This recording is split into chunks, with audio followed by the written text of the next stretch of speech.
and he's going to house it. It's amazing. Absolutely amazing.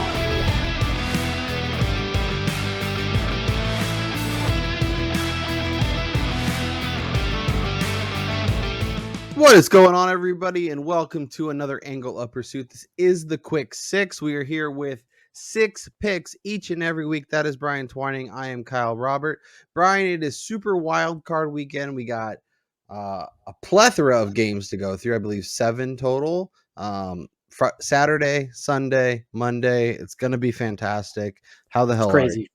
are you? I'm doing fantastic, man. I thoroughly enjoyed the I guess was the college football national championship game on Monday. The college football national championship happened when Ohio State played Georgia, and as a bitter Ohio State fan, I'm still mad about that game because the game against TCU, like, we're the only team that, like, outside of, I guess, Missouri, gave Georgia a real run for their money. We had that game twice and blew it. So, well, I'm not bitter at all. Let me also say how disappointed I was watching that game as a Michigan fan, knowing that they in no way, shape, or form should have lost in the semifinals. Yeah. I mean, they probably get romped by Georgia anyways, but whatever. It's in the past. Like, I made some money. I actually hit like a pretty large Prize Picks entry. So if you follow, you did. That was incredible.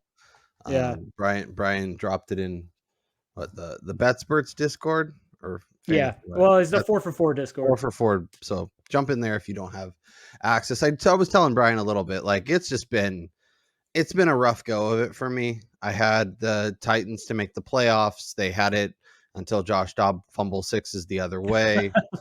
I had Colin Morikawa to win the golf tournament at 20-1. Had a 9-shot lead after hole 1 and managed to lose that game.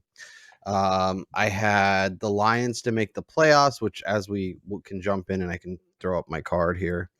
That was the Lions did their part. Baker had the ball in overtime with a chance to go down. All they needed is a field goal and they win, and they couldn't do that. The referees had to have been instructed, do anything possible to allow Seattle to win, to hopefully make it easier for Green Bay to get into the playoffs. I am 100% convinced of that, because there were calls towards the end of that Rams-Seahawks game that would not have been made at any other time during the season that went Seattle's way, that helped cost the Rams the game. I bet the Jets, when it got to 3.5, I was like, that is just simply too many points. And they covered the game until the final possession, when they decided to do this absurd lateral roll, throw it around, ending in a safety and losing by 5. Yeah. Or 4. I don't remember. I think they lost by 5. Yeah. 5. Yeah. And so it should have been a 3-point game. It's just like, I don't know what I'm supposed to do. Like, I'm putting in good bets. I'm getting good closing line value. I'm finding the right sides. And for 99% of the game, I have a winner. And for the last, which is the most important 1%, I don't. So hopefully we can turn it around. Hopefully we can find some value. So as I mentioned, Titans money line did not hit. Felt really good about it, sort of, but as a Titans fan, I'm kind of happy. We already fired our offensive coordinator, so that's a win. Josh Dobbs wasn't beating any of the teams that are in the playoffs. No. So it's probably for the best. Get a little bit better of a first-round pick, see what we can do. Devontae Adams, come on down. DeAndre Hopkins, come on down. Although I get Julio Jones 2.0 vibes, and I don't love that. Yeah, right. We need a quarterback. We have some picks. We have some players. We'll see what happens. I can mention Lions. Lions did their part. Won the game outright. And, you know, if the Rams had done theirs, it would have been fine. I did go heavy on the Rams plus 6.5, and they covered that, obviously. So that was nice. So still a winning week on my end, even though I only went 1-2. So I'm happy about that. We'll turn the page and look at yours. The Raiders did not show up on Saturday. They did not. They played probably their worst game in over 2 months. Jared Stidham pumpkined up. The Chiefs really went for it. I thought the Chiefs were going to get there on their own the way the game was going, and Felt like it was They definitely close. throttled down late. Yeah. Oh yeah. Yeah. It was like 14 points needed with like a whole fourth quarter to go, and they just like, no, we're putting the bus in Yeah. park and not letting that happen. And then the Ravens +7, that not so much either. But Well, I even came back later in the YouTube comments and said I no longer want that pick. Yeah. I mean, it was too late by then. I had already placed it, but seeing that they had started Anthony Brown, there was no way they were going to be able to keep up with Cincinnati. Yep. Vikings -7 was a good call on your part. Obviously, getting the Peterman did not hurt either, but And that was scary too when they pulled their starters and it was Nick Mullins. But luckily, Chicago is just so depleted at every position that even their starters probably couldn't beat Minnesota's backups at this point. Yep. So this week we're gonna do a little different. We're gonna give you picks on all the games. We'll still give you our 3 best bets at the end, but we'll run through each one and give you some initial thoughts. Brian and I are also gonna do a bracket for the playoffs and see if we can't figure out who's gonna be the winner. We can even look at Super Bowl odds to see if we can find some value, because I think there's a couple teams that are interesting. Really kicking myself for not betting the Niners a few times. The number was really nice, and now it's a little short, but it's still not terrible. So let's jump in. Let's talk about the first game, and that is the San Francisco 49ers hosting. Let me fix that. Hosting Seattle. They are 9.5-point favorites. It opened at double digits. It's kind of come down to 9.5. It's an interesting spot. Being in Northern California myself, this is obviously a crazy rivalry. We're expecting to get some winter weather. It's been a lot of rain and a lot of wet up here, so I think this will be a wet, gross game. But I guess, Brian, what is your kind of initial thoughts, initial leans? Where are you at with this game and overall? I don't really understand how this line is actually getting shorter, especially knowing that we're probably going to be playing in some slop, because San Francisco is built like a team that could play in that much better than what Seattle does, and trying to throw the ball down the field as much as they do with DK and Tyler Lockett. And it's Geno Smith, for gosh sakes, people. Like, are we really going to think that this guy who's floated around the NFL is going to lead a team to a playoff victory or even keep it close in San Francisco? I am not on that side of the trend here. I'll gladly lay the points with San Francisco. So I'm glad you brought up old Geno. Quarterbacks making their first start against QBs with playoff experience are 14, 35-1. Obviously, we have a couple situations, including this game, where we have 2 quarterbacks making their first start. But that's something to file away. There's a couple spots, mainly one that really makes sense. But for me, I guess, I'm with you. I think this is a Niners or nothing game. I know that, like, Seattle's not looked good against broken Mike White and Baker Mayfield led Rams. Like, and the Rams have been more interesting down the stretch, but like, these aren't good teams. And the Niners, and I think we're getting a little bit of a discount because the last 2 weeks against the Raiders and against Arizona, the defense didn't quite look, especially against the Raiders, the defense didn't quite look as good as it had been. But I think they're kind of, okay, let's get to the playoffs and see what we can do. And obviously, covering big spreads in the playoffs is a little bit different. Teams are just trying to get wins and trying to advance, but I feel like the Niners kicked the crap out of them. Like, this is a game where if you like San Francisco, look at that alt line, 13.5, 16.5, 19.5, 20.5. And if you like Seattle, like that money line could be interesting. We do have a total of 42.5. Brian, do you have any thoughts on that part? That one's a little bit difficult, but I will say San Francisco's offense has been able to score the last couple of weeks. Actually, they've been scoring 30 plus points, pretty much since Purdy has taken over here. And so they have full Debo, right? Yeah, I was just going to say, like, we haven't even seen Debo fully unleashed. They took it easy on McCaffrey last week. Jordan Mason looked really good. Brandon Ayuk looks fantastic. George Kittle looks absolutely incredible. The offensive line is going to be fresh. And I do think that this is a spot where if we do have weather issues, you're looking at the potential for a defensive touchdown or 2 by San Francisco. So I'm actually leaning the over in this spot. And I think it's dependent too, right? Like if you like the Niners, I think the over is probably the play. Like I don't think it's 31-3, but it could be like 27-13. I guess that doesn't even get you there. So yeah, 20. We have to get what, like 31-13, something like that gets us there. Yeah. Yeah, I don't know. I feel like I kind of like the under, but that might be a little taking a little too much factor into the weather. And like you Well, said, pick I sixes, fumble Yeah, sixes.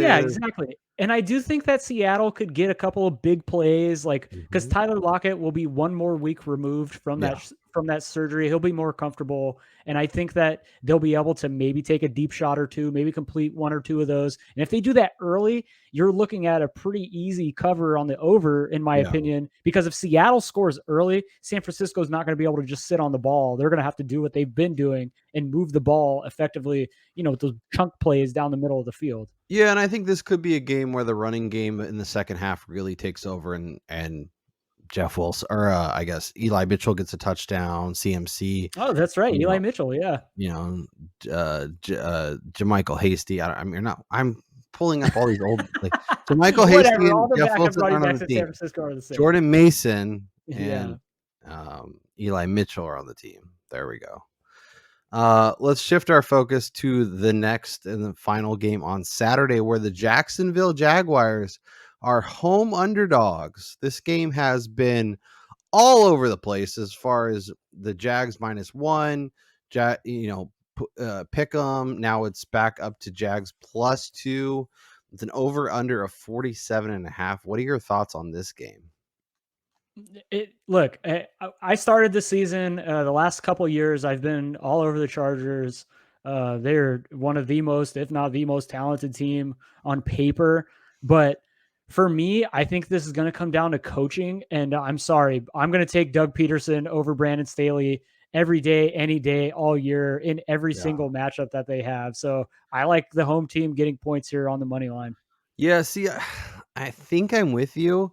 It's hard for me to figure out these two teams. I think these are the two most polarizing teams, and I was honestly, going to say, to me, I'd they're like to very, fade they're them very both. similar. Yeah, I'd like to fade them both. Um, this is a spot with two first-time quarterbacks, so this could be ugly. We saw Josh Dobbs go for 3.5 quarters in a must-win game for Jacksonville, and if he doesn't make two terrible mistakes in the second half, the Jags are probably at home and the Titans are in this spot. So that worries me. Yeah, Just but the difference there is that the Chargers, yes, Austin Eckler is incredible, but I'm Mhm. sorry, no offense to him. He is not Derrick Henry in the backfield who's ripping off No, 5-6 yard runs every single time he touches the ball, yeah, pounding the defensive line. Like the Chargers are and not going to be able to do that. Joey Bosa's back, and the offensive line is getting healthier. I do worry about Mike Williams. This offense is a shell of itself if Mike Williams can't be out there doing his thing, and even if he quote unquote starts the game and then Oh yeah, who makes a knows how diving long he's catch back? and ends up having to go out of the game for the rest of the way, that could be problematic. I think Jacksonville is the right side. I don't love it. And I do have one of my best bets will come from this game. We do have an over under of 47.5. Like I'm debating, is this going to be like a sneaky shootout with Trevor Lawrence and Justin Herbert going back and forth? Or is this going to be a gross game with two first time starters finding their way through it and kind of really letting us down in terms of Saturday night's efforts? Yeah, this one was a little more difficult because especially when you get into the playoffs, you'll notice the over under totals, they creep down, and this is Yep. like a big total for the playoffs. That said, I'm leaning the over in this spot as well, just because I think Jacksonville's offense has been moving the ball so well of late. The Chargers defense did not look good at all this last weekend in Denver, facing a Broncos offense who has been abysmal all season. I don't care if they are healthy or not on offense. Like that team was trash, and Yeah. they dominated that game against the Chargers starters. So I do think that Jacksonville, with Peterson, mind you, who pulled some tricks out of his hat when they made that Super Bowl run in Philly, I think you're going to see similar stuff here with Jacksonville. Again, I like the potential of defense or special teams touchdown once we get to the playoffs, because Jacksonville's pass rush has been incredible. Rashawn Slater is not quite back yet for the Chargers, so there's still issues in the tackle positions there for LA. So yeah, I'm leaning the over in this spot as well. I guess my concern with the over is, for all the hype that Brandon Staley and Doug Peterson, for that matter, get of being, exciting play coaches and going for it and all those things. Playoffs come around, turtle up, kick a few more field goals, and instead of going for 6, they're taking the 3. But that may be beneficial because of the fact they're taking the easy points as opposed to potentially missing out on any points and getting I'm just worried it's like other team 21-17 and the under comes in, which I can't see that happening. That's kind of where my head's at, but it'll be interesting to see. Yeah, I definitely, of all the things in this game, I would rather go with the side than the total and take the Jags and just take the money line, because this is definitely a money line. I mean, this could be a weird game where the Chargers win by 1 and all that stuff, but especially with both of them going for 2 all the time. Yeah. Let's keep going to Sunday, where we have the Buffalo Bills as 13-point favorites. This opened up around 9 or 10. It has now gone all the way out to 13. This is almost assuredly a Tua free game, a Teddy Bridgewater free game, which means Skylar Thompson is going to be the quarterback. And as much as I like what Tyreek Hill and Jalen Waddle can do, we have Raheem Mostert with a broken hand, I believe. Ball security might be a little of an issue. He's extremely questionable to even play. Yeah. And Damar Hamlin is going to do something on Sunday, whether it's be on the Jumbotron or be in a press box or something. And this team's just going to lose their shit. I think this is like 300-3. Like, I don't think this game is close. Bills alt line -19.5, -27.5, minus whatever. Yeah, I feel like this is a spot where, although Buffalo, we don't look at them as a running team, like they are just built to play in December, January, in playoffs. Yeah. We've seen it the last couple of years where they've gotten so close to getting to the Super Bowl. And like you said, the Damar Hamlin factor is legit. As somebody who's a Michigan fan and got to bear witness firsthand against Louisville with I forget the kid's name who broke his leg in college. Oh, Kevin Ware. Yeah, Kevin Ware, when he broke his leg for Louisville, like that team literally rode that emotion to the national championship that year. And I think Buffalo is going to take this also, and they're going to kick the living crap out of Miami. Yeah, I guess if I'm going to do any sort of devil's advocate, I would worry that the Bills know what they have coming with Kansas City, with Cincinnati. Well, they're going to have to play Cincinnati potentially. Yeah, and they get a little conservative for. You don't think so? Okay. So I like to play the other side and sometimes not get myself too excited. But yes, I think the Bills are the well, that's the thing though, is I think that the Bills' conservative offense is still one of the most explosve in the NFL, because it's literally just going to be Josh Allen dropping back and throwing deep to Gabe Davis or running 60 yards for a touchdown, or screen pass to James Cook and he rips one off and scores a touchdown. Yeah, exactly. Yeah, and at some point the Bills are going to, or the Dolphins are going to be like, yeah, no, Skylar Thompson just keeps turning it over, and like a defensive anytime touchdown for the Bills, I think is very much an interesting bet this week. If Raheem Mostert came into this game healthy, I would not have been opposed to Miami running a wildcat and going back to the old school Ronnie Brown, Cadillac Williams days to try to potentially keep this game as low scoring as possible, which to me is the only way they stand a chance. Yeah, I mean, we saw the Dolphins go to Miami with Tua, and I would have been kind of interested if Tua was playing, but his brain is turned to oatmeal at this point, so I don't know that we can do that. Let's see, Bills anytime touchdown. So the first touchdown is 22-1, which I like. Plus 450 anytime touchdown. I like that for the defense. Yeah, Bills defense or special teams anytime touchdown score. I do like that. That might be, I think that's going to be one of my picks for sure. The second game on Sunday is the New York Giants traveling to Minnesota. The Vikings are a 3-point favorite, and the over-under is 48. Brian, do you have anything jumping out to you for this game? This is going to sound extremely gross as a Cowboys fan, but I'm leaning taking the points here with the G-men. I think their defense is good enough to keep this game within arm's reach, and I do not trust Kirk Cousins at It's all. not a night game. It doesn't matter. It's Corby, a playoff QBs game. making their first start. Daniel Jones.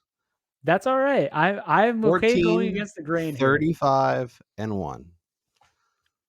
I flip-flopped on this game a couple times. We're also not factoring in this is first playoff games coached by both O'Connell and Brian Daboll. But both coaches, especially O'Connell, who went all the way to the Super Bowl last year. Yes, he wasn't the head coach, but he was on that Rams staff. And then obviously Daboll with all his experience. But yeah, that's fair. I like Minnesota a lot. I think the fact that it's at 3, despite a lot of, I think, buzz and hype coming behind the Giants, means that the books don't want to move off that number. I think it makes a lot of sense. And I also like the under quite a bit here. I think this is going to be a gross game. On that a lot of, obviously, the Giants, Saquon and Daniel Jones running.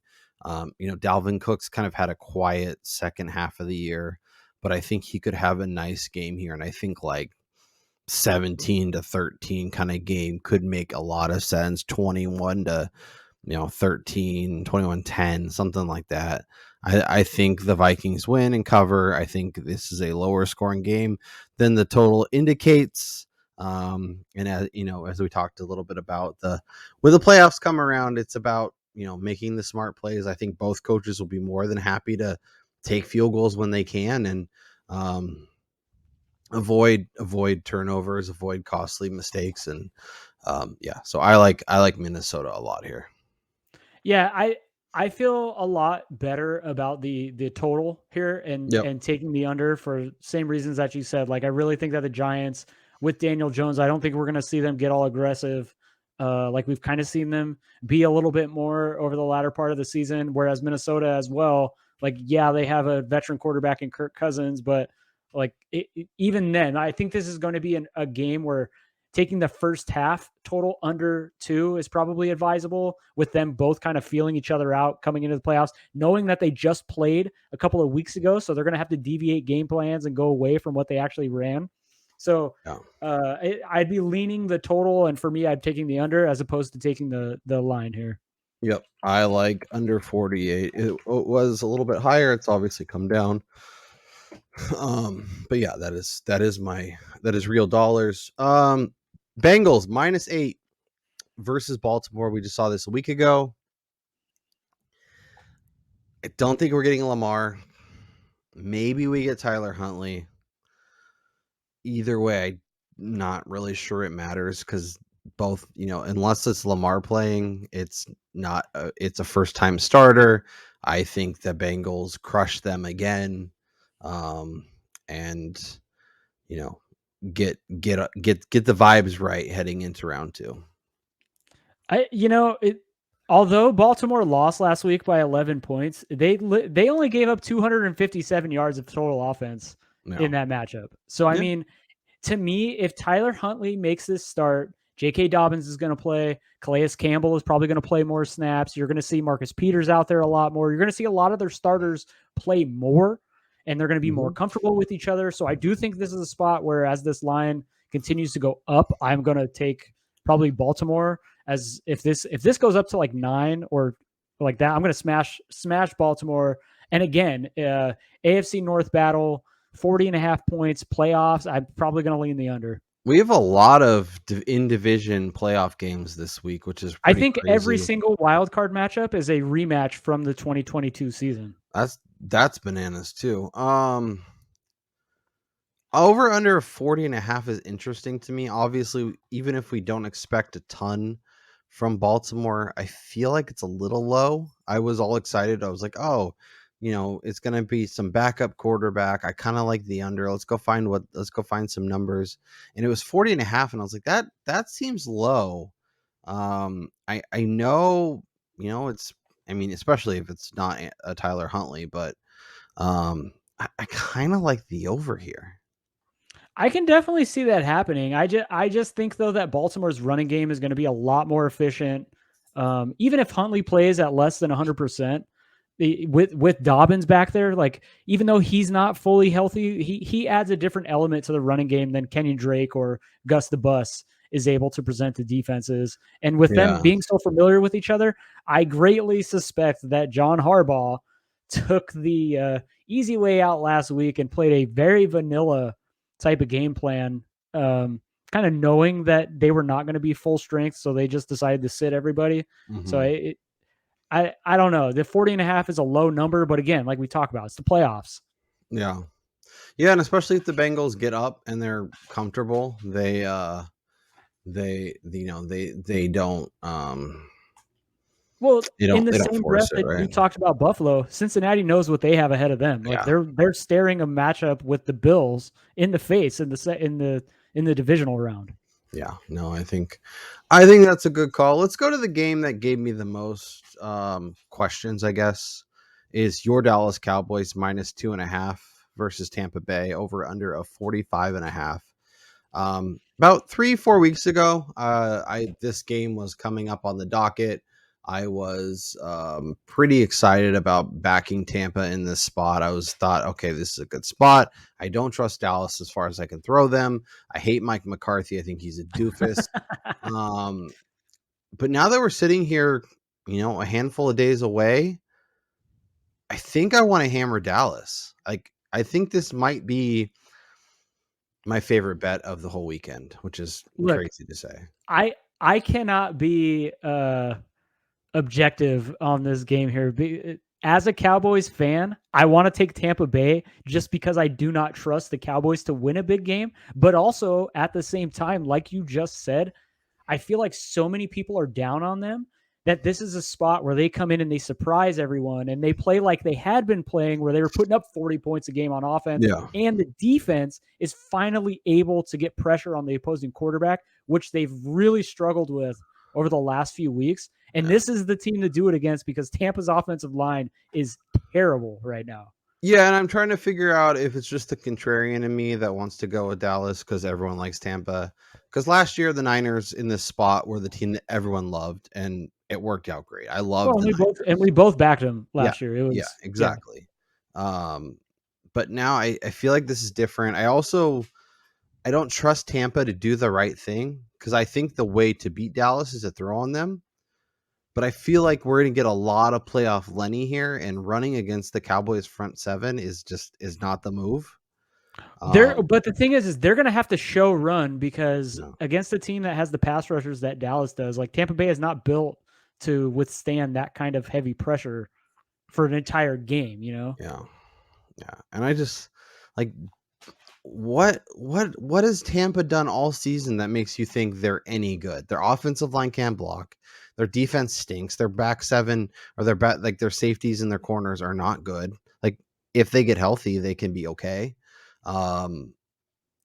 Dak's been frustrating, and I'm sure as a Cowboys fan, it's been a rough go of it. And obviously, we got a full Tony Pollard who was awesome for like a month and a half, and now is kind of been quiet again. And Zeke's still there. Once they take him out of the groove and they start feeding Zeke more carries, that's going to happen. I thought this line was going to be closer to like 4 or 5, and the fact that I can get the Cowboys -2.5 is very exciting to me. So I like Dallas a lot, and I'm trying to figure out which of my 3 bets that are currently on my card are going to get the boot, so I can put in the Cowboys because this is going to be a real money bet. So let's talk. On the Cowboys Buccaneers game, before we transition there, the play that I'm on that game is I'm smashing the over here because I do think the Cowboys offense, they're going to have to attack it via the air because Tampa is still one of the most difficult teams to run on. They limit teams to one of the lowest yards per carry on average, and they're going to have to go deep through the air here. I think we see CeeDee Lamb have over 100 yards. Maybe this is the Michael Gallup game. Maybe this is Hilton doing his little TY down there in Tampa. But yeah, I like the over pretty strongly here. So if that's the case, then I love Dallas. If that is how the game is going to play out, that's how I want it to play out. Let's do a bracket. Let's figure out who's going to the Super Bowl. Let's figure out who we like, and then we can go from there. So, let's do this. I think it's pretty safe to say the Bills get through. Oh yeah, for sure. Ravens, Bengals. We can put Bengals through. Oh yeah. We have Chargers, Jags. I think we're both team Jags, right? Yes, Jacksonville. Okay. So that means the Bills would play the Bengals and the Jags will play the Chiefs. Yep. So let's do this. And we'll just do the AFC and knock it out, and then we'll do the NFC. Okay, so then we would have, and the Bills would host here. I believe so, yeah. We get the rematch of the Week 17 game that we lost. Are we just putting Buffalo through, or is there some contemplation for you that Cincinnati could make another run again? Man, it's like the Bengals defense is healthy. Like Trey Hendrickson, Hubbard Sam on the Hubbard. That was part of what made them so interesting and made the run they made on the season. But the Bills have been incredible too. But that's going to be. I don't know. I think just for home stuff, I would have to say Buffalo. Yep. If it's close enough, we'll take the home team. That if someone wanted to go Bengals, I wouldn't blame them. And then we assume Kansas City dominates Jacksonville, right? Yeah, I'm not betting against Patrick Mahomes. All right, so we get an AFC Championship game that everyone wants.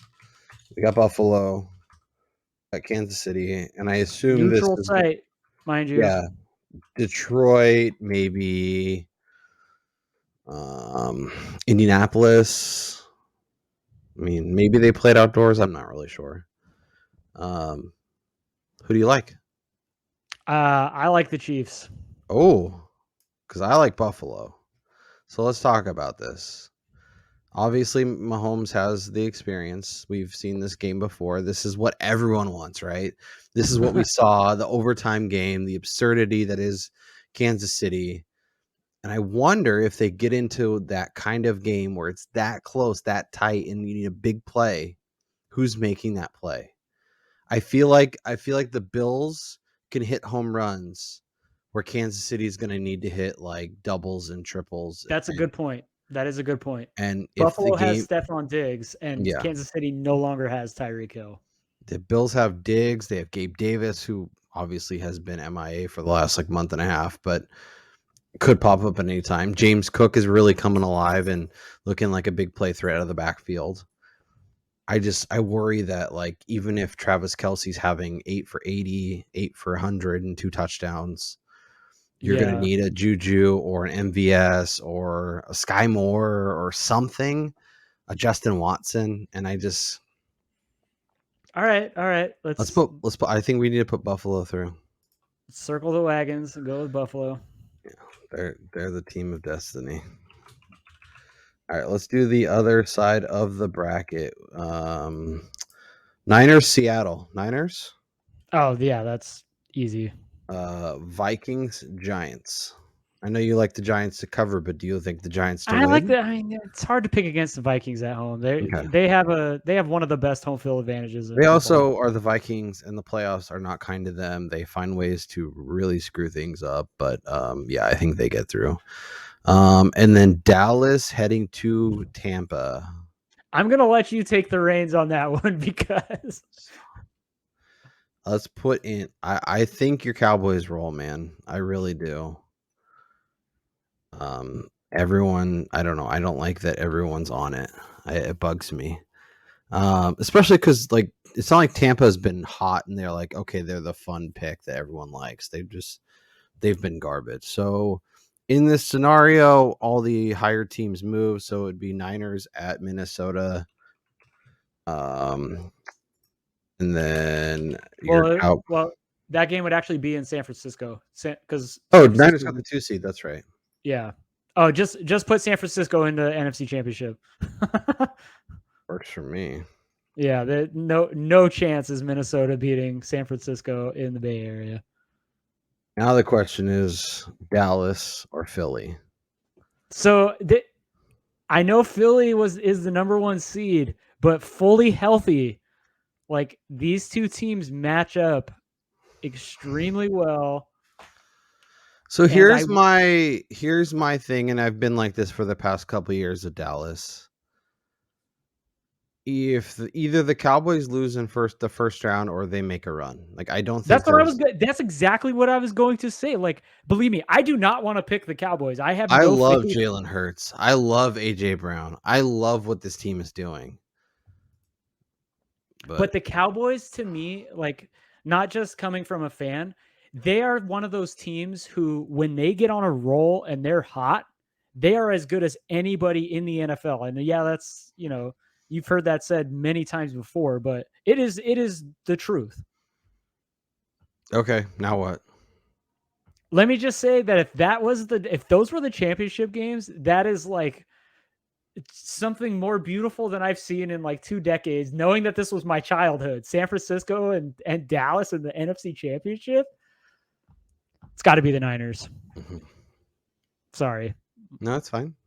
That was gonna be my pick. I didn't want to. Yeah. I didn't want to make assumptions. I didn't want to jump on things, but that is where my head is at, and that is kind of what I thought. And I think the Niners defense versus the Bills offense would be incredibly fun. I think the Niners defense versus Bills, Kansas City, or Cincinnati could all be really, really fun. And obviously, we've seen in past there's a weird team that sneaks in. So maybe that is Dallas. Maybe that's the team like we talked about. They get on a run and they just run to the playoffs, or Minnesota, or who knows, or Tampa Bay is the team that everyone thought. But no, I think this makes sense. I guess the question is, does Brock Purdy win Super Bowl MVP in addition to Rookie of the Year, or is this Josh Allen and the culmination of what we thought this team could be over the past few years? I got to be honest with you. If this is the Super Bowl matchup, I'm gonna lay whatever points or whatever with Buffalo. I'm gonna smash bet money line the Bills.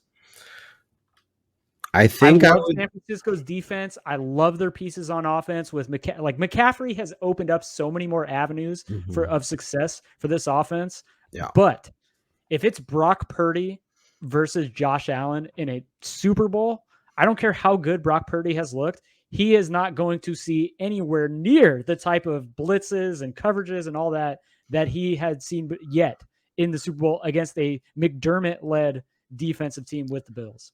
I also think the Niners are most vulnerable with their defense in the secondary. Obviously, if you get pressure on Josh Allen, it's a lot easier, but I think his mobility will give him opportunities to make a few big plays, and it could be just enough to get him over the hump. So I will roll with you on there. If this Super Bowl happens and the Niners are, I don't know, 3.5 to 6.5 point favorites, I'm probably taking the money line with the Niners and seeing what happens. But honestly, I feel like if that's the Super Bowl right now, like I'm sure somebody has this posted somewhere. I think this would be close to a pick 'em.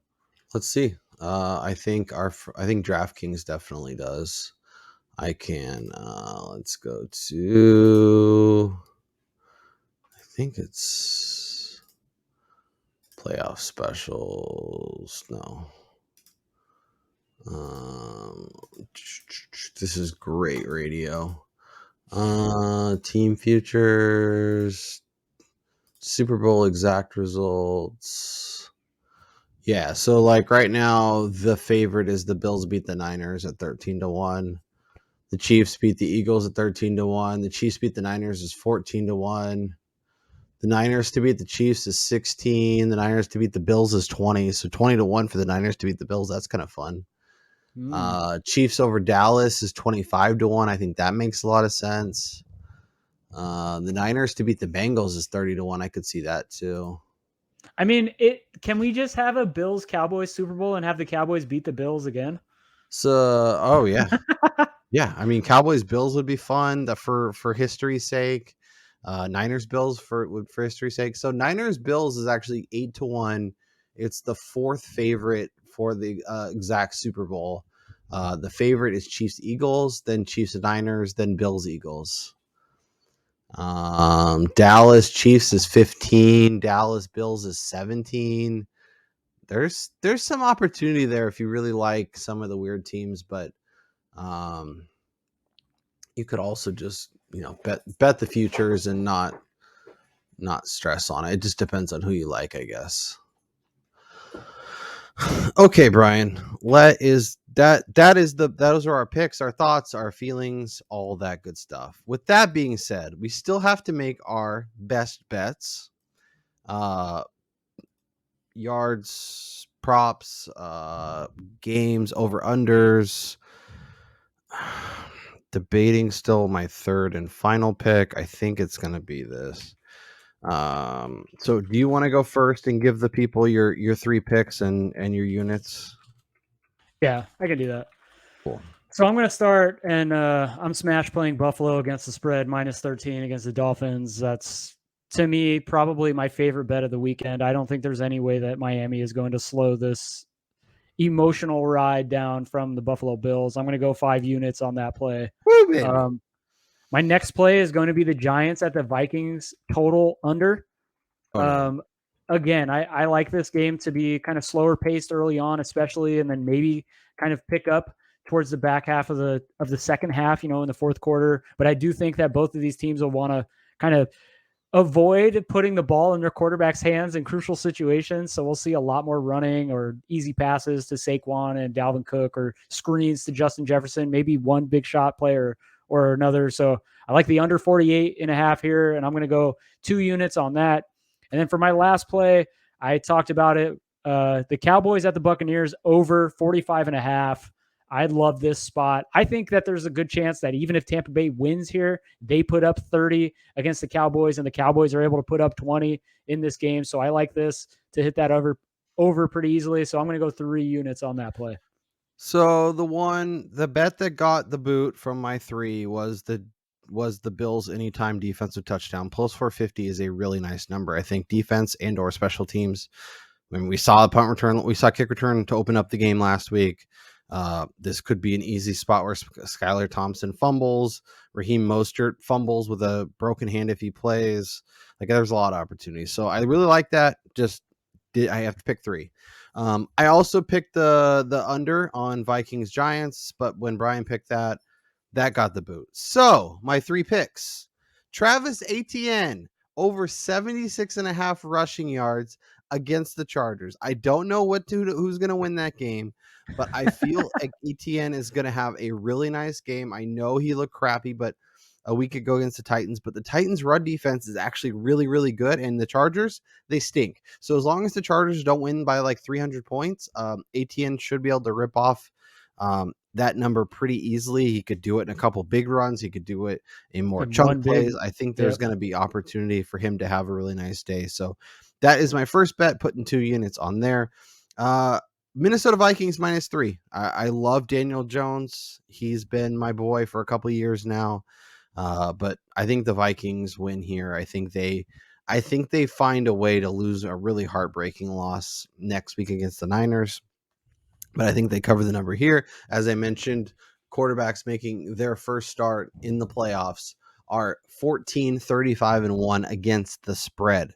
And my third and final pick is the Dallas Cowboys -2.5. As I mentioned, I wanted to come in here and go Tampa Bay money line. Maybe I'm overthinking it. Maybe I'm getting too cute. Maybe I'm worrying about the wrong things. I just think Dallas is better. I think they're better on both sides of the ball. I know I have questions about Dak. I know I have questions about their secondary, but I still think those questions are less than what Tampa Bay is offering. So I am putting 2 units on ATN, 4 units on the Vikings, and 4 units on the Cowboys. That's terrifying. That is where my bets are. RIP your team, Brian, when they lose. That is Brian Twining. I am Kyle Robert. Please let us know down in the comments your favorite bet for Wildcard Weekend. If you're enjoying what we're doing, if you're enjoying the content, make sure you smash the thumbs up. Make sure you are subscribed to the channel. And if you like NASCAR content, get ready, baby, because it is coming. Daytona is a month away. So excited. We are very excited. We will be in Vegas for a couple NASCAR races, maybe somewhere else. We'll see what the year provides. We'll talk to you next time.